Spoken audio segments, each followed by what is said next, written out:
Goeiedag en welkom by AMT se ekonomiese oorsig, moontlik gemaak deur FFG. Ek en Waldo gesels hierdie week oor die mini-begroting wat hierdie week dan gebeur en hoekom die wisselkoers dan weer iewes skielik so versterk. Ek en Daan kyk dan ook na 'n paar rooi ligte wat bestuur moet word tydens plantyd. Als in hierdie week se episode met trots aan jou gebring deur FFG. Die rand versterk aansienlik oor die afgelope week en staan nou op R17.16 teenoor die Amerikaanse dollar, op R19.86 teenoor die euro en op R11.19 teenoor Australië se dollar. Die Brent ruolieprys staan tans op $64.31 per vat. Soos beloof gesels ons aan Prof Waldo Kriel van die Noordwes Universiteit vandag. Baie welkom by ons, Waldo. Dankie Johnny, is altyd lekker. Waldo, ek het nou lekker gesit en gesels raak in die rand, waantoe dit, hoekom hy nou op 17.17 is, en ons het so 'n bietjie bespiegel oor wat met die goudprys aangaan, en ja, waantoe dink jy gaan die rand en hoekom is hy so sterk op die oomblik? Johnny, dit is moeilik om hierdie week tot week goed af te lees, jy weet, mens kan nou sê, die rand is sterker want die goudprys is bietjie hoër. Ja. En hy's nou weer terug bo 4.000, so dit is wat sterker is, toe ons nou laasweek gepraat het hier op 3.900 en iets. Daar's daai been. Miskien is 'n deel daarvan is dat daar's positiewe gevoelens oor môre se mini-begrotingsrede. Mense voel nie wat dinge gaan alright, kom ons sit 'n bietjie geld in die rand in. Maar hoekom die goudprys nou hoor is weer 'n moeilike een, want dit lyk so half of die Amerikaanse regering shutdown na einde se kant te beweeg. Groot druk op die ekonomie daar met 'n klomp vlugte wat gekanselleer word. Mense voel nou krapperig. So ek dink die Senaat het nou iets na die Huis van Verteenwoordigers toe gestuur, 'n wet wat hulle dan nou moet na kyk en dalk eindig die ding nog hierdie week. Nou hoekom is die goudprys nou so hoog? Ja. Dit is daar so baie onsekerheid oor hierdie uitkoms. Ek het nog nie iemand gesien wat nou mooi sê, weet wat is die implikasies vir staatsskuld nie. As die staatsskuld gaan hoër wees in die VSA in jare om te kom, dan verstaan mens hoekom die goudprys bietjie hoër is. Dat ouens sê maar dan klim ek uit en ek skryf eerder nog so 'n bietjie goud toe. Kan die goud nie op wees oor die rentekoersbesluit nie? Is daar nie dalk 'n konnektasie nie of gaan dit ook teen dit werk? Daar is 'n konnektasie daarso. So die Famex sit sonder data, want nou met die groter shutdown is daar nie amptelike data gegenereer nie.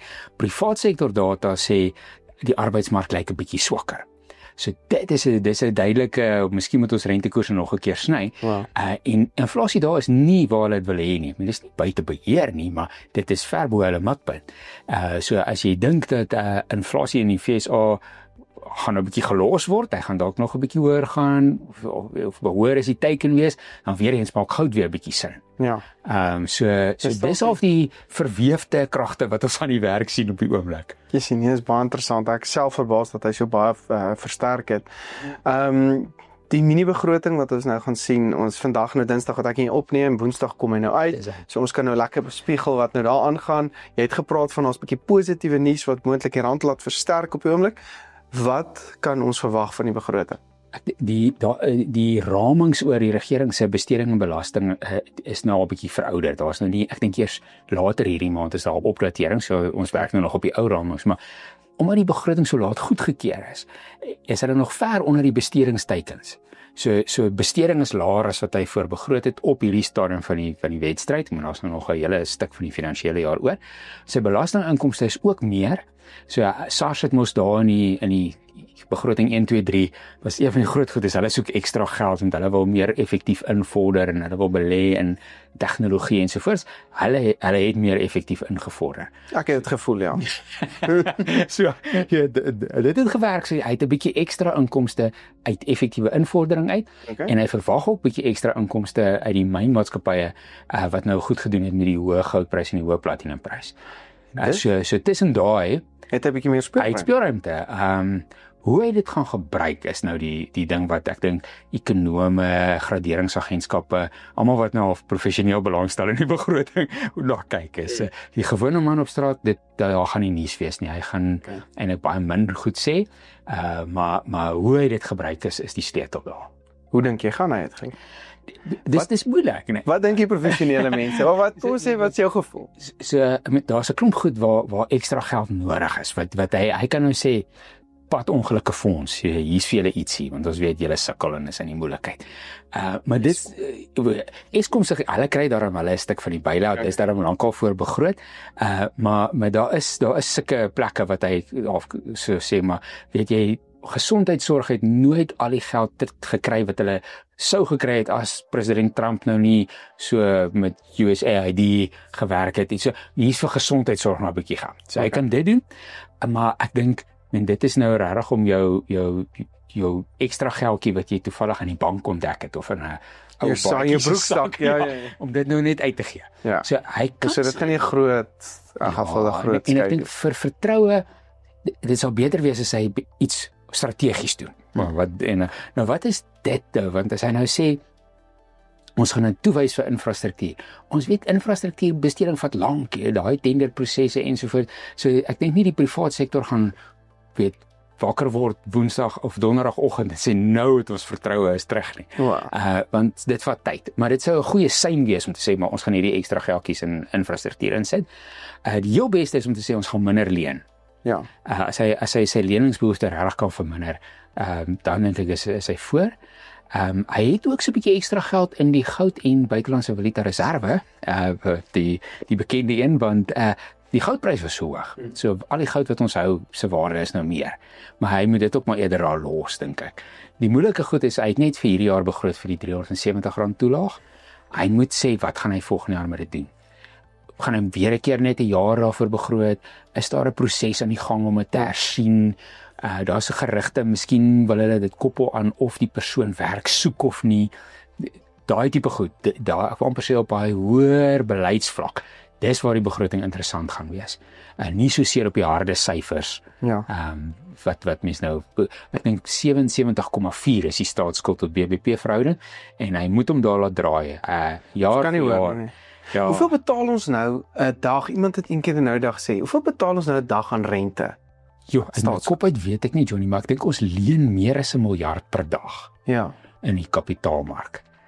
So dit gee jou net 'n idee hoe groot daai leningsbehoefte is. Ja. Ek sou vir ons daai rentebetaling gaan naslaan. En dit ek kan fisies net nie hoor nie. Die ouens ek dink 30% of so van alle inkomste betaal nou aan rente of so iets. Dit is net so oor die 20. Maar dis baie, dis 20 sent uit elke rand wat jy inkry. Is nie beskikbaar vir ander besteding. Jy moet daai eerste betaal en dan het jy 80 sent oor vir die res. Ja. So dit is daai moet jy laer kry, verseker. Walter, dan wil ek gou laaste ding vir jou vra, rentekoerse, wanneer is daai besluit, gaan dit afkom? Ja, monetêre beleidskomitee sit nog een keer. Ek gaan nou vir jou jok of dit volgende week of die week daarna is. Maar voor die einde van die maand sit hulle laaste keer. Ek dink amper is volgende donderdag. Hulle is nogals voor 'n moeilike besluit. Ek dink en ons gaan nou sien wat die inflasie aanpassing is of dit nou regtig 3% toe kom en ek dink gebaseer op dit kan ons dalk daar's groot verwagting dat die minister iets gaan sê. Al sê hy ons stem saam die teiken moet afkom na 3 toe, maar dit gaan gebeur oor 2 jaar of so iets, maar hy het gesê hy gaan 'n uitspraak daaroor maak in die mini-begrotings. Dit gaan interessant wees. En ja, ek dink daar's ruimte om te sny, net omdat daar is nie baie prysdruk in die ekonomie op die oomblik nie. Die rand is lekker sterk. Die olieprys of die olieprys is nie hoog nie. Hy's af, ja. Hy's ook weer ek dink 63 vanoggend. 63. So ek het tussen al daai kan die gouverneur vir ons nog so 25 basispunte gee. Ek hoop so, maar ek is begin skepties raak oor as hulle bietjie betwyfel of hulle dit wel gaan doen. Mens weet daar's 'n goeie redenasie vir dit, maar of hulle dit fisies gaan doen of nie is die ander ding. Dit is en ek dink die Amerikaners nie gaan sny nie dan. Ja, dit kompliseer die ding so 'n bietjie. Ons is nou eintlik amper se een agter die Amerikaners. Ons gaan nou maar kyk hoe speel daai uit, maar ek sien in die week 'n syfer die buitelandse beleggers is hierdie jaar netto kopers van ons staatsskuld. Hulle is netto verkopers van aandele, maar kopers van staatsskuld wat ek dink 'n positiewe ding is. Dis 'n sein daar. En ook die koerse, die 10 jaar opbrengskoerse het hierdie hele jaar geval. Wat ook vir sê dat die koste van finansiering is beter. So om half te sê maar ons kan nie moontlik weg van Youngstyd is af beweeg, al daai tipe goed. Om weg te beweeg van daai rommelstatus sal vir ons die herbraak wees. En ek dink dis deel van die minister se werk môre is. Hy moet 'n storie verkoop wat hierdie graderingsagentskappe kan sê ons is nie net op 'n beter voet want ons was nou 'n bietjie gelukkig en dis 'n sikliese ding van kommoditeite nie. Ons is op 'n beter voet want ons het 'n plan. Hier's beter besluite, maar dis wat ek en jy ook gepraat het, hier's beter. Ons is besig om die skip, daar's beter besluite wat geneem word. So ons kan dalk wegbeweeg van haar status. So, Dit kan. Wat effek kan dit dan die 20% wat ons aan staatsskuld betaal kan dit dan afgaan na 18% of? Ja, dit sal verseker laer wees en jy het 'n ander tipe jy het 'n ander mark wat skielik oopgaan. So fondsbestuurders mag nie altyd onder beleggingsgradering skuld koop as deel van hulle portefeulje nie. So as jy terug is op beleggingsgradering, dan sien jy 'n hele nuwe stel kopers. Dan kan daar soveel geld invloei en gaan die rand dan versterk onder ons gaan verder versterk, ja. As nie goeie nuus vir ons graanboere nie. As dit maar wanneer gaan hulle so besluit neem? Dit sal 'n 2-stap proses wees. So hulle sal eers net die vooruitsig verander en sê julle bly waar julle is in gradering, maar daar's 'n vooruitsig vir 'n opgradering. En dan daar's 'n tydsraamwerk aan so iets en hulle kan dit enigiets. So einde November is 'n tipiese tyd wat hulle bekend maak en dan weer hier na die begroting volgende jaar. So as daar 'n bietjie einde November al goeie nuus is oor die vooruitsig, dan kan mens begin moed skep vir volgende jaar, ja. So hopelik nog nie hierdie jaar vir ons graanboere en ek wil nie. Nee, ek dink hulle kan maar rustig slaap. Daar's maar baie ander moeilikheid in die wêreld waar die rand by 17 hou. Ja. Baie dankie Waldo, so lekker om weer met jou te gesels, altyd interessant. En bly asseblief ingeskakel, ons gesels hier na met Daan oor verskeie risiko's en 'n bietjie rooi vlag wat dalk op jou plaas kan opduik, soos die planproses ook nou in die gang kom. Maar baie dankie vir jou tyd vandag Waldo. Steve Johnny. Ja, soos beloof gesels ons aan met Daan van FFG vandag. Daan, welkom by ons vandag. Ek wil so 'n bietjie vinnig die aanplantings is nou lekker aan die gang. Ek dink ouens het meeste reën gekry soos ons praat, reën het nou lekker hier buite. So ek dink die ouens is nou besig om te plant. Wat is 'n rooi vlag wat die ouens nou voor moet uitkyk en het jy dan 'n vraag gekry van kan die ouens byvoorbeeld nog half verseker? Seker tipe goed, ja. Môre Johnny, ja, nee, dit is so en ek bedoel dit die plantseisoen het begin. So almal is besig daarmee of staan gereed om weg te trek. Die ooste het al seker amper klaar geplant. Hulle wou 'n bietjie vroeër klaar geplant. Daar's een ding wat nou nogal die laaste 2 weke wat ek 'n paar keer mee te doen gekry het en dit is boere wat vloeibare kunsmis gebruik in hulle aanplantings. En dan moet onthou dis nou iets wat nou nie die hele jaar op die polis is nie, want jy ontvang dit, jy gebruik dit en as jy daar geplant het, is die kunsmis ook hopelik op, as jou beplanning reg was. So nou, wat doen ons nou daarmee in hierdie tyd? Want dis nou ook 'n hoë risiko tyd wat hou die kunsmis hanteer en dis 'n duur item. So ons het toe nou 'n bietjie navorsing gedoen, ek het gesprekke gehad met verskeie versekeraars en uiteindelik dink ek die beste resep is 'n mens moet jou vloeibare kunsmis tank verseker of tanks verseker. Nou dit beveel ek die kliënte aan, kom ons verseker dit onder die sake alle risiko afdeling op die polis, want dit bied vir jou omvattende dekking. So of hy nou op die grond staan, buite die stoor, in die stoor, op die sleepwa, die tank fisies is gedek.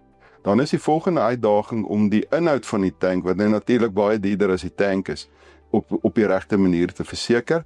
So wat ons daar aanbeveel is dat definitief moet te kyk dat die transito dekking op die agripolis genoegsaam is. Dalk net iets sê oor die transito dekking. Die meeste agripolisse, dis 'n standaard afdeling op 'n agripolis, maar baie keer is die limiet op daai afdeling baie laag, 50.000, 25.000. Ja. Want die boer vervoer nie dier items self rond nie. En onthou daai afdeling geld net vir jou eie landboumiddele wat jy rondskuif, nie as jy nou kontrakwerk of vervoer kontrakwerk vir jou buurman of iemand anders gaan doen nie. So dat daai limiet is dan baie keer nie voldoende nie, want as jy nou 'n 150.000 rand se vloeibare kunsmis op 'n sleepwa het, die inhoud, en hy slaan om, die tanks breek, loop uit, ek toelaat geen herwinning wat kan plaasvind op vloeibaar nie. Drooggoed kan ou dalk dan nog optel, of 'n groot gedeelte van dit, maar die vloeibare kunsmis is weg. Dis in die grond in. Dit veroorsaak ook natuurlik, ek val my nou self in die rede, maar ook uit 'n omgewings impak risiko uit, dat hy eintlik omgewing of ook versekering moet hê vir dit, want daar's kostes en daar's 'n spesifieke prosedure, veral iets soos 'n chemikalie vloeibare kunsmis wat die grond dan weer gerehabiliteer moet word. Maar nou ja, dis 'n ander gesprek. So die limiet moet definitief reg wees. As jy 150.000 rand se kunsmis op jou sleepwa het, moet jou transito limiet op jou polis ten minste 150.000 R250.000 wees. As daar dan so 'n voorval plaasvind, sleepwa slaan om, dis nat, ek wil op hierdie stadium, hy sak in, hy val om, en jy het daai verlies, die tank is stik en dan eis ons die tank onder die sakehale risikoafdeling en die inhoud onder die transito afdeling. As die tank binne in die stoor staan, dan sê die boere, maar okay, nou, wat is my risiko nou hier wat eintlik met dit kan plaasvind? Eintlik al wat daar kan gebeur, is dan dat 'n trekker of wanneer hou nou met die vurkheiser kom om te laai, weet per ongeluk die tank stik en steek en daar loop al die vloeibare kunsmis in die stoor uit, weer eens is nie herwinbaar nie. So ek beveel ook aan dat die inhoud dan nou net, onthou die tank is nou reeds verseker onder die sake en risiko afdeling, dat ons dan ook die inhoud onder die brandafdeling verseker, want onthou as die tank stil staan in die stoor, gaan jy nie dekking hê onder die transito afdeling. Die transito beteken, maar gaan dit dan as jy hom stik en steek, gaan dit dan onder die brandafdeling?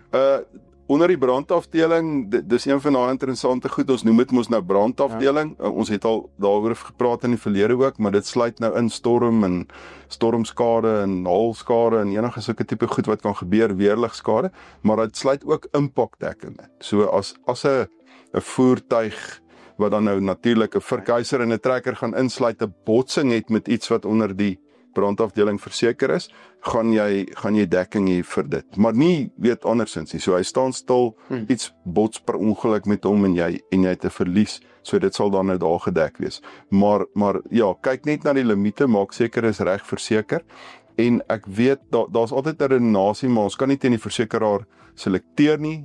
Ek het die laaste tyd 'n debat of 2 rondom dit gehad met van die versekeraars wat sê maar kom ons nou nie kunsmis opsit en dan haal ek dit weer Januarie af nie, maar natuurlik moet ek dit Januarie afhaal, want as die kliënt dit opgebruik het, is dit nie meer daar nie, ek kan mos nou nie iets verseker wat nie daar is nie, want dan, daar gaan nie eis kan ontstaan nie, so die versekeraar is werklik nie op risiko nie, dis nie 'n geval van, ek sit my waantjie op wanneer ek met vakansie gaan en as ek terugkom haal ek hom af en dan staan hy nou veilig by die huis nie. Ek het nie meer die item om te verseker. Ja. So dis heeltemal aanvaarbaar om dit so te doen, maar dat ons seker maak daai items word gedek, want is duur. Ek bedoel vloeibare kunsmis saad.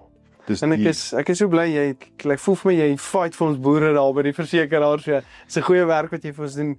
Dan ek weet jy het 'n vraag gehad ook oor byvoorbeeld iets soos halversekering. Kan hulle tog? Ja, ek kry nou en dan nog 'n oproep wat sê, hoorie, kan ek nog vir halverseker? Ja, natuurlik kan hy nog vir halverseker. Jy kan nog vir halverseker tot Januarie, Februarie. Ja. Dit gouer is natuurlik beter, want as jy nou wil wag tot die einde van die seisoen amper, jy gaan dieselfde premie betaal. So jy gaan nie minder premie betaal omdat jy nou vir 'n korter periode verseker nie. So jy het jou eintlik nou self blootgestel gelos en nou vat jy op die einde van die seisoen halversekering. So gouer hou dit vat beter. Dit is ook nou nie goedkoop. So jy betaal eintlik vir die seisoen. Jy betaal vir die seisoen. Die som wat gemaak word is baie eenvoudig. Dis die opbrengs, die prys weet maal die tarief en jy kom by jou premie uit. So en dis vir die seisoen. Ja. So ja, nie halversekering kan nog steeds, ek sê nou halpolis kan nog steeds uitgeneem word, wat natuurlik dan vir jou dekking ook gee, transito en branddekking, soos we al op 'n vorige geleentheid bespreek het, maar nee, enige tyd, boere is welkom om my te skakel, môre gaan teken ek halpolis in die Kroonstad omgewing ensovoort, so ons is besig daarmee, en hulle is nog baie welkom om, dat ons vir hulle kan quoteer daarvoor. Dan vandag weer hoor. Vandag 'n laaste vraag wat ek weer wil hoor. Ek kry byvoorbeeld hierdie direkte oproepe van call centers van versekeraars. Ek werk nou persoonlik met julle, maar partykeer dan kom hulle as 'n baie goedkoper opsie vir my deur. Ja. Wat 'n aanbeveling of wat 'n raad sê jy dan vir my dan byvoorbeeld gee in daai opsig? Johnny, ja, dankie. Dis iets wat baie gebeur en ek kry dit natuurlik ook wat kliënte my skakel en sê, hoor, hierdie ouens het my nou gebel en hulle sê hulle gaan vir my baie goedkoper premie gee. En hulle doen goeie werk. Ek bedoel die groot direkte versekeraars, weet ek nie, hulle is nie slegter as enige ander versekeraar nie, definitief nie. Maar wat vir my baie belangrik is en wat ek agterkom in hierdie gesprekke dan met my bestaande kliënte is, wat my bekommerd maak, is die openbaarmaking van inligting. Onthou, die algemene kliënt is mos nou nie 'n versekering kundige nie. Hy behoort nie te wees nie, dis hoekom jy 'n makelaar gebruik. So die call center praat met jou, vra jou spesifieke vrae en sê vir jou, yes, hier gaan ons vir jou nou 'n klomp geld kan spaar. Ek het 'n spesifieke geval gehad waar die kliënt vir my sê hulle kan hom R2000 'n maand spaar. En toe ek nou begin kyk na die detail van dit, toe kom ek agter dat byvoorbeeld hulle nie in aanmerking geneem het dat sy 100 plus vierkante meter lapa nader as 5 meter aan sy woonhuis is. Ja, grasdakke en Grasdak hoë risiko, so al die versekeraars hef 'n grasdak tarief op jou gewone struktuur, wat nou 'n teeldak het, as 'n lapa nader as 'n sekere, dit verskil bietjie van versekeraar, maar nader as 'n sekere afstand van die huis is.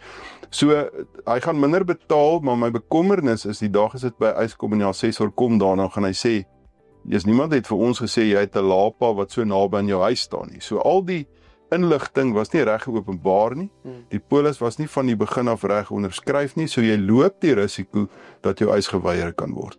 En die tweede ding wat net vir my belangrik rondom dit is die verklaring van jou eise, vorige eise. Wow. En dit is vir my, hulle vra dit vir jou, het jy eise gehad, hoeveel eise ensovoorts, en ek toel myself, weet 'n ou onthou mos nou nie daai goed in detail nie, want hulle kyk na ten minste die laaste 3 jaar termyn, so jy vergeet dalk van 'n spesifieke eis. Baie kliënte dink, as hulle nie die eis veroorsaak het nie, iemand anders het aan hulle vasgery, alhoewel hulle versekeraar hulle skade reggemaak het, hy het nie die probleem veroorsaak nie, so eintlik is hy nou nie aanspreeklik vir dit nie, maar dit is op jou rekord.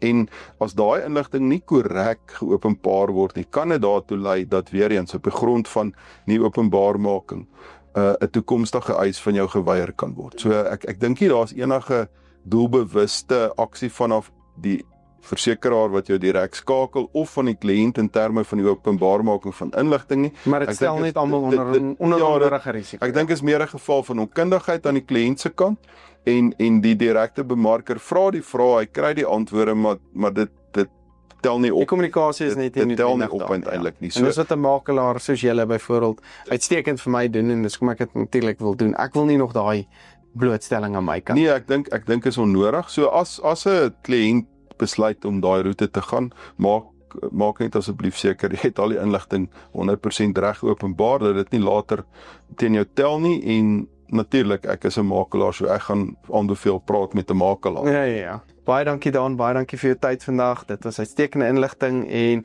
ons produsente het verseker, ek dink iets om vooruit te kyk met Transito en die haalskade en alle haalpolisse en goed wat hulle moet na kyk. So baie dankie vir jou tyd en jou kundigheid wat jy met ons gedeel het vandag. Baie dankie Johnny, altyd 'n groot plesier. Hierdie episode word met trots aan jou gebring deur FFG.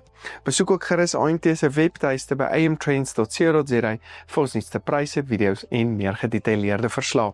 Julle is ook welkom vir my 'n WhatsApp te stuur of op ons WhatsApp groepe aan te sluit. Ek sit al die skakels in die beskrywing onderaan. Ek is Dr. Johnny van der Merwe en dankie dat jy ingeskakel het.